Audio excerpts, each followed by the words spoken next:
todo paciente, as preocupações são assim: o paciente quer resultado, nós queremos segurança. E no meio está a dor. Você já imaginou que maravilha que seria se não tivesse dor?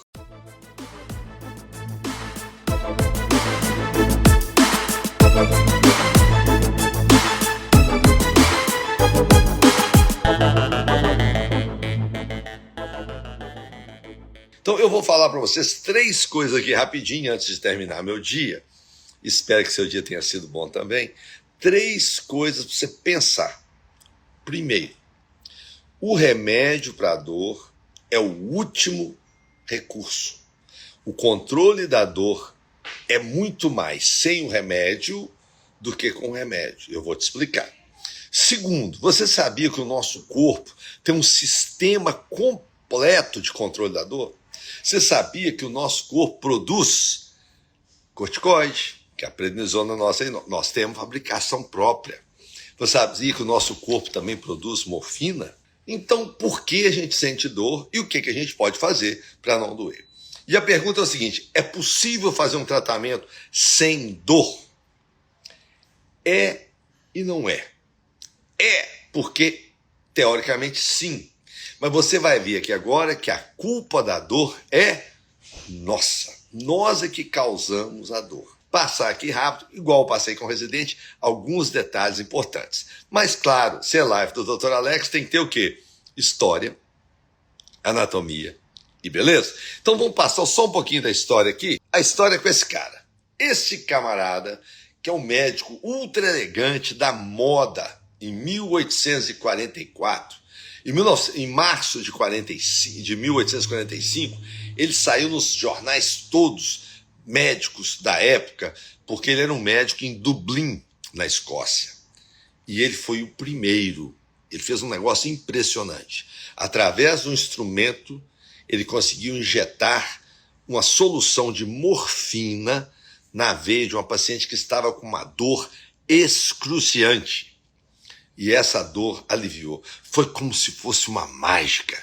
Esse camarada se chama Francis Hind.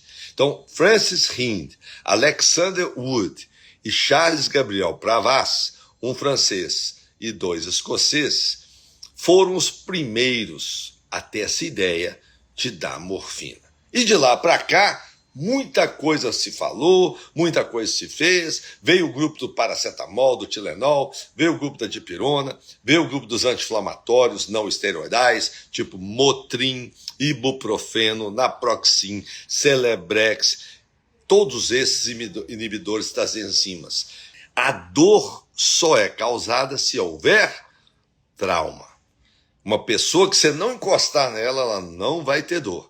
A dor acontece no procedimento porque você traumatiza os tecidos. Você vai romper células, essas células têm gordura, essa gordura vai formar o ácido araquidônico e o ácido araquidônico vai formar as prostaglandinas, as prostaciclinas, os agentes, os hormônios que causam a dor. E o nosso corpo vai ficar o tempo todo lutando para produzir hidrocortisona na nossa adrenal, produzir morfina no nosso cérebro, as chamadas endorfinas, e aí controlar essa dor. Nesse balanço, a principal ação é nossa. Então você tem que fazer umas ações antes, durante e depois. Então, rapidamente, antes você tem que preparar a paciente. A paciente preparada para a dor, ela entra no sistema parasimpático. E ela estando no sistema parasimpático, ela tem uma tolerância maior. O corpo dela vai trabalhar em função de não interpretar o estímulo como dor. É a história que eu sempre falo da tatuagem. O paciente tem medo de agulha do Botox, mas tem 30 tatuagens. Como pode? Porque ela foi para a tatuagem de uma forma muito diferente que ela foi para o Botox. Então é importante que você prepare a paciente, explique, dê exemplos, tenha paciência, faça devagarinho para que ela possa se preparar. Segundo, o trauma. Quanto menor o trauma, menor a dor. Você não traumatizando, você não rompe células. Você não rompendo células, você não produz os hormônios da dor. Então, o principal é um procedimento minimamente invasivo, com instrumentos rombos, com trauma mínimo.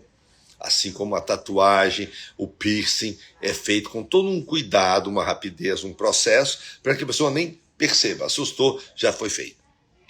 E, finalmente, uma vez que você traumatizou, você tem que ter o controle disso. Então, nós podemos usar 7 tipos de anestesia e 4 tipos de analgésicos.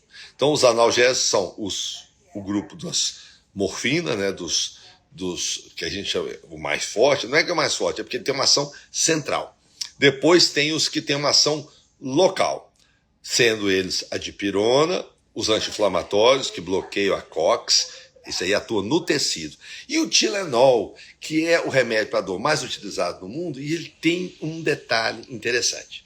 O Tilenol, ele tem uma ação no COX, como os outros, local, ele também tem uma ação central sem ser morfina. Por isso o Tilenol tem sido cada vez mais, aqui nos Estados Unidos, um dos melhores analgésicos possível. Tanto é que o Tilenol injetável, que é pouco usado no Brasil, ele é excelente na cirurgia, porque ele tem os efeitos bons do analgésico e não tem os efeitos complicados e sérios que causam dependência, que causam outros problemas dos derivados da morfina e os outros narcóticos. Então nós temos que ter esse controle da dor. E aí tem também as anestesias. Anestesia geral, e essa geral tem 2 tipos. A anestesia geral ela pode ser venosa, tipo Propofol, que está sendo muito usado hoje. Ela pode ser inalada, são os antigualotanos, os fluoranos, os éteres aromatizados, que são usados para anestesia. O óxido nitroso é usado como assistente, né?